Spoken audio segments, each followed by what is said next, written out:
Grapevine 911, where is your emergency? Hello, Grapevine 911. You need help? Families gather at Christmas to celebrate love and joy, but for some, the season turns into a nightmare. These cold-blooded killers shattered the holidays with crimes that haunt them to this day. One case involving Aziz Yasser Pan saw a man turn his family's festive morning into a horrifying tragedy. You won't believe the chilling details. Let's dive in. Dispatchers at the Kane County Sheriff's Office received this chilling call.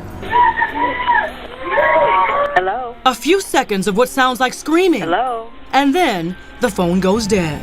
On Christmas Eve in 2007, a snow-covered home in Carnation, Washington should have been filled with the warmth of family and holiday cheer. Instead, it became the site of one of the most horrifying family murders in U.S. history. Michelle Anderson and Joseph McEnroe, a couple fueled by resentment and anger, orchestrated a massacre that claimed the lives of 6 of Michelle's family members. December 24th, it's the night before Christmas.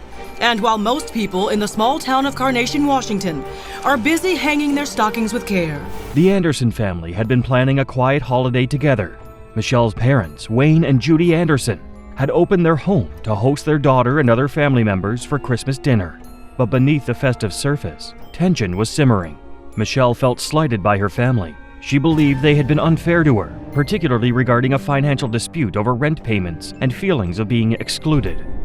In her mind, her grievances justified a heinous plan to punish them. Alongside her boyfriend, Joseph McEnroe, Michelle made the calculated decision to execute her family, ensuring no witnesses would survive to tell the story. Then she wasn't moving anymore, and so I went over by where she was and I told her that I was sorry, and I shot her in the head. On the evening of December 24th, Michelle and Joseph arrived at her parents' house under the guise of celebrating Christmas. As her parents welcomed them in, the couple pulled out firearms and shot Wayne and Judy in cold blood. But the killing didn't stop there.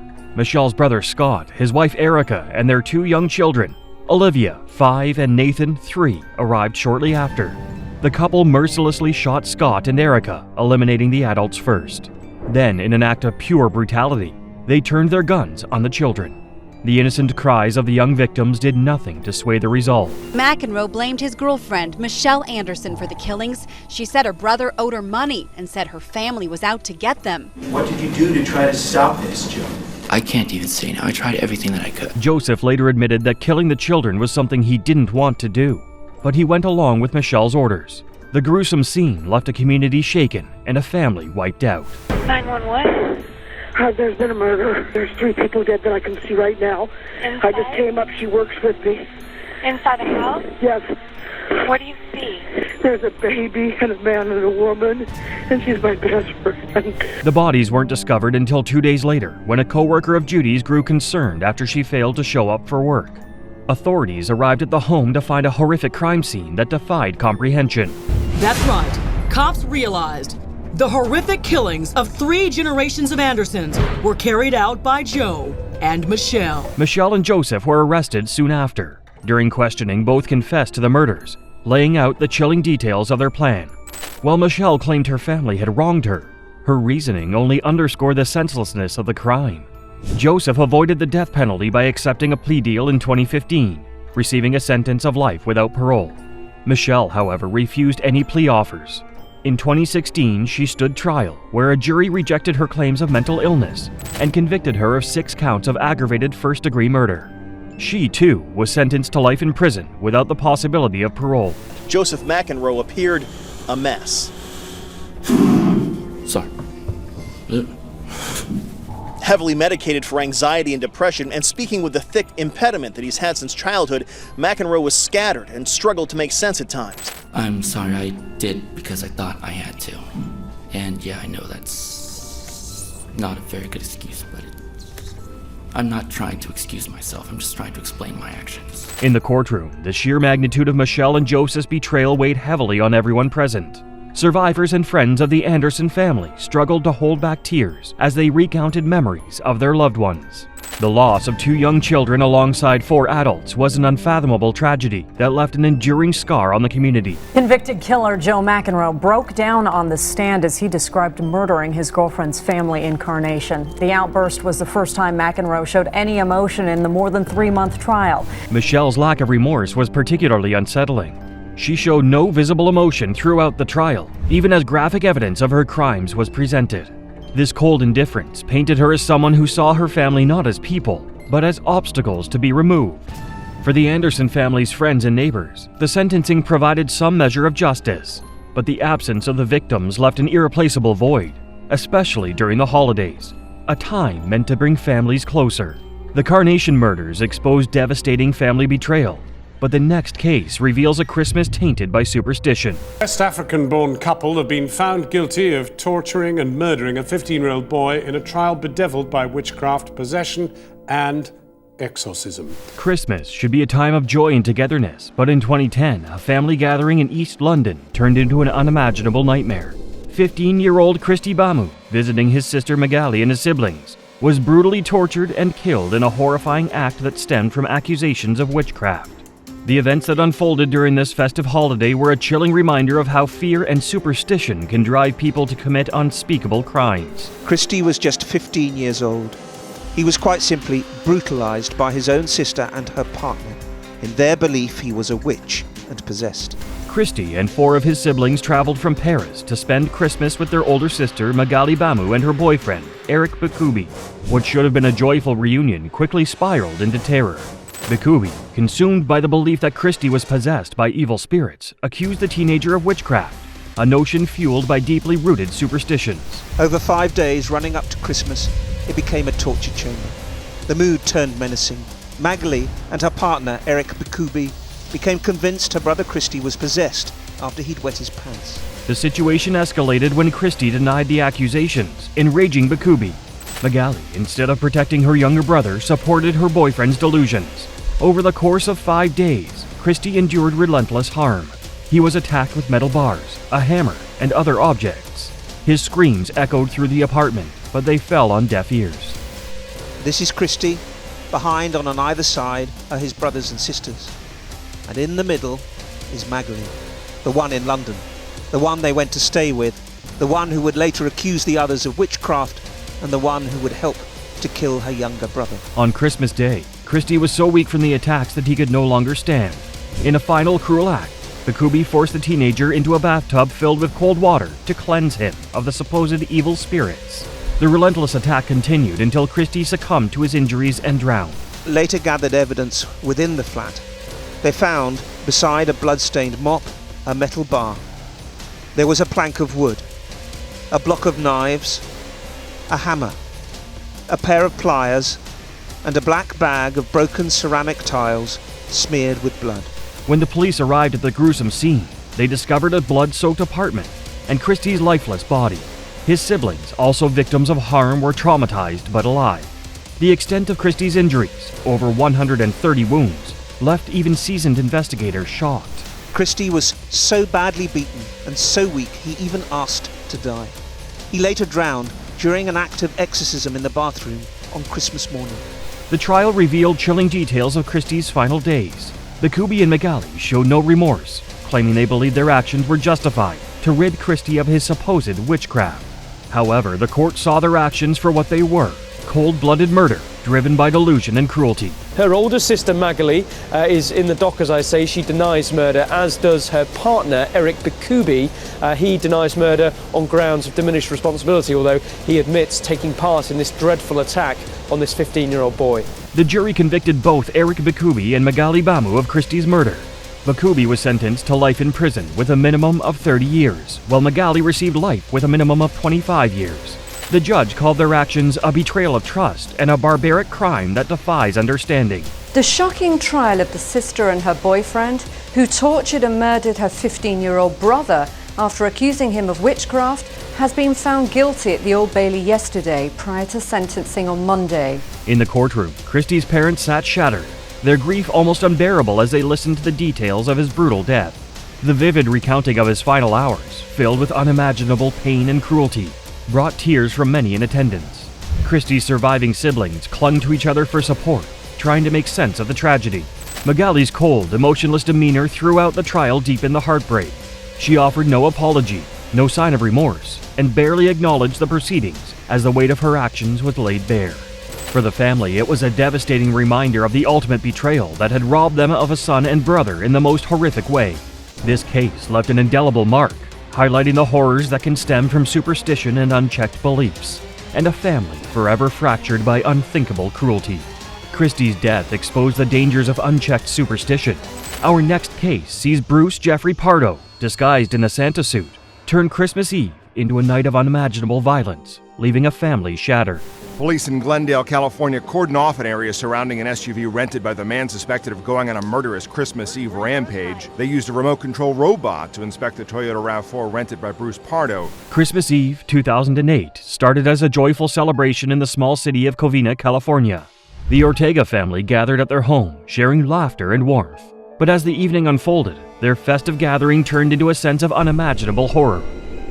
Bruce Jeffrey Pardo, dressed in a Santa Claus suit, arrived uninvited, carrying a wrapped package that concealed a homemade flamethrower, and his intentions were far from merry. The scene, and tonight, first-hand accounts of terror, chaos, and carnage on a Southern California Christmas Eve.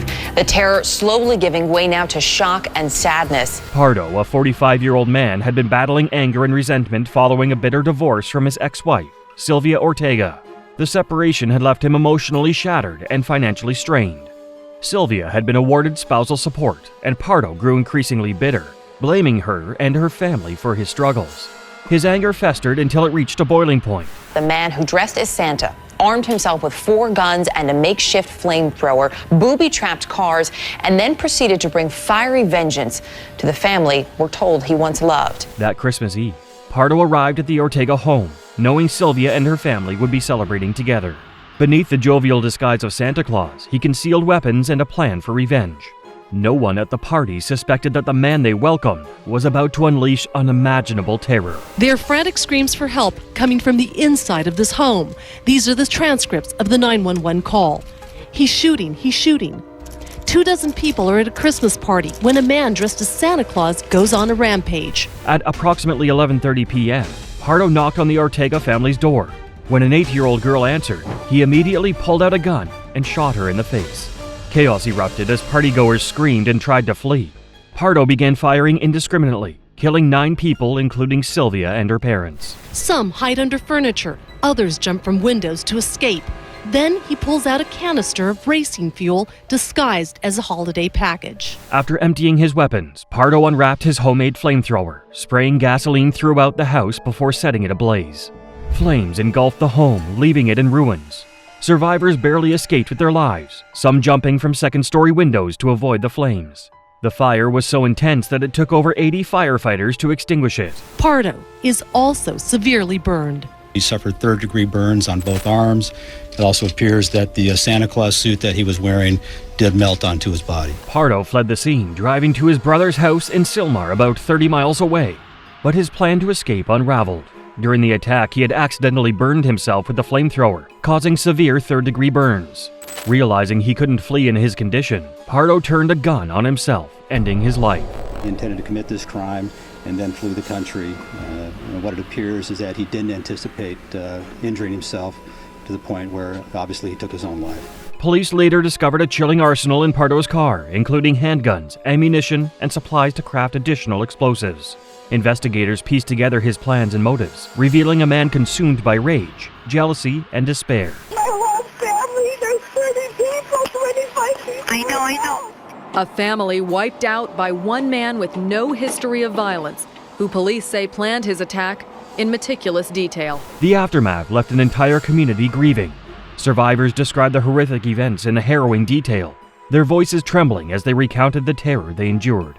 The Ortega family lost 3 generations that night, their home reduced to ashes, and their holiday forever scarred by tragedy. Carol Sanchez used to date Pardo when they were teenagers. He was never like this. I'm shocked. I would never picture in my right mind he would ever do something to a family. I'm just devastated. As for Pardo, his death left many questions unanswered. While some saw his final act as a way to avoid facing justice, others felt it robbed the victims' families of the chance to confront him in court. The image of a Santa-suited killer left a haunting impression on the nation, a grim reminder that the holidays are not immune to acts of violence. The Covina massacre was devastating, but our next case is shockingly recent. In 2024, Taleb Al-Abdul turned a festive Christmas market into chaos, mowing down hundreds with his car, leaving devastation in his wake. And we begin with a holiday horror overseas, a car plowing into crowds of people at a Christmas market in northeastern Germany, killing at least 2 people, injuring more than 60 others. The Magdeburg Christmas market, a cherished holiday tradition in Germany, was bustling with life on December 21, 2024.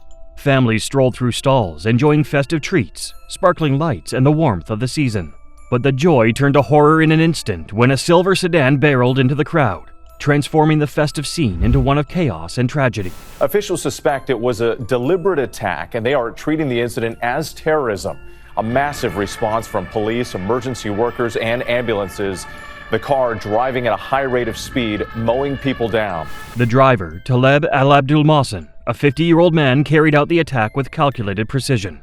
Reports revealed that Taleb had been on the radar of authorities for harboring extremist beliefs, but no immediate threat had been flagged. On that dark day, he acted on his chilling ideology, using a car as a weapon against innocent bystanders celebrating the holidays. Confusion, chaos. There are passers-by tending to those injured on the ground. What sounds like children crying. As the vehicle tore through the tightly packed market, wooden stalls crumbled, decorations shattered, and screams filled the air. Witnesses described a scene of utter devastation, with people scrambling to pull loved ones out of harm's way. Tragically, 7 lives were lost, including a 7-year-old boy and his grandmother, who were visiting from out of town. Dozens more were injured, some left with life-altering wounds. New images of the suspect now in custody, being led away by police. He's reportedly a 50-year-old doctor from Saudi Arabia who had lived in Germany for 18 years. After crashing into a concrete barrier, Taleb attempted to flee on foot, but quick-acting police officers and brave bystanders managed to tackle and subdue him. Inside the car, investigators found a manifesto filled with extremist rhetoric and detailed plans for further violence. It was clear this was no random act, but a carefully orchestrated attack aimed at spreading terror during a time of joy. Today, a German city in grief after what was supposed to be an evening of festivities ended in scenes of absolute horror. Further investigations uncovered his ties to radicalized online groups, and it emerged that he had been inspired by similar attacks across Europe. The revelations left many questioning how someone already under suspicion could carry out such a horrific act unchecked. A man has appeared in court in Germany, charged with 5 counts of murder and multiple counts of attempted murder after Friday's attack on a Christmas market in the city of Magdeburg. Taleb was charged with multiple counts of murder, attempted murder, and acts of terrorism. His trial became a focal point for debates about security failures and the balance between personal freedoms and public safety. Prosecutors emphasized the calculated nature of his actions, painting him as a remorseless individual who sought to shatter lives during one of the most beloved times of the year. After a swift trial, Taleb received the maximum penalty, life in prison without the possibility of parole. The sentence brought some sense of justice to the grieving families, but no punishment could reverse the devastation caused that day. His ex-account tells the story of a man who renounced his faith, regularly posting anti-Islam views, criticizing the German government for what he says is a crackdown on critics of Islam. The courtroom was filled with raw emotion as survivors and families of the victims recounted their harrowing experiences. A mother who had lost her child spoke of the unimaginable pain of having the holidays forever tied to tragedy. Many wept openly, their voices breaking as they described the lives that had been torn apart in seconds. Meanwhile, Taleb sat cold and emotionless, refusing to acknowledge the suffering he had caused. His lack of remorse was a chilling reminder of the hatred that had fueled his actions. For many in attendance, his indifference was almost as devastating as the crime itself. Christmas feels very different here now. The stalls won't be reopening. The focus instead turned on remembering the victims, helping the survivors, and making sure a tragedy like this. This horrifying act didn't just claim lives. It left an entire community shaken, transforming a symbol of holiday cheer into a somber reminder of how quickly joy can turn to sorrow. The Magdeburg Christmas market tragedy left a community in mourning, but our next case takes us to Texas, where Aziz Yasser Pan, dressed as Santa, committed an unthinkable act that shattered an entire family on Christmas morning. Hello, Grapevine 911. You need help? Are you sick? What was that? On Christmas morning in 2011, in the quiet city of Grapevine, Texas, a festive gathering turned into an unimaginable tragedy. Aziz Yasser Pan, dressed as Santa Claus, arrived at his estranged wife's home carrying a bag filled not with gifts, but with deadly intent. What began as a family celebration quickly descended into horror, leaving the entire household silenced and the community in shock. When officers arrived at the apartment, they were met with an eerie silence after their knocking yielded no response. When they forced the door open, they were unprepared for the horrifying scene awaiting them. Aziz Yasser Pan's life had been unraveling. His marriage to his wife, Fatima Ramati, had fallen apart, and she had moved into a new home with her 2 children, Nona and Ali. Aziz's financial troubles only added to his bitterness, and he blamed his family for his struggles.